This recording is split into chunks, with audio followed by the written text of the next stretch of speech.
years since its demise, the collapse of MG Rover is now the subject of an investigation by the Serious Fraud Office. It's been asked to consider whether there should be a criminal investigation following the long-awaited results of the Rover report. The government launched its own inquiry straight after the company's collapse to examine what went wrong between four businessmen taking control of the company in 2000 and it going into administration 5 years later. The inquiry cost the taxpayer £16 million, and there have been repeated calls for the results to be made public.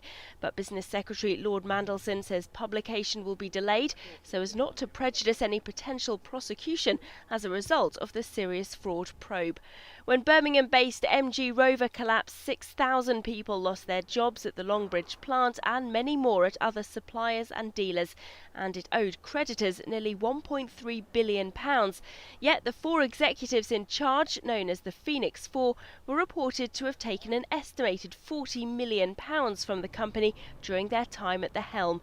Their spokesman said it was closer to £30 million, but that will be of little consolation to the thousands made unemployed as a result and who are still awaiting answers into what happened.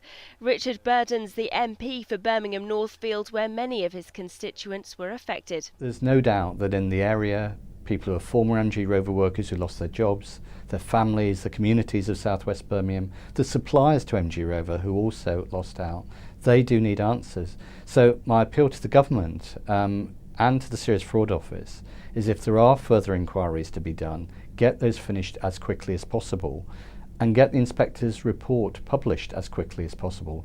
And if there's some way of publishing that in whole or in part without jeopardising or prejudicing any possible legal proceedings, I'd say do it.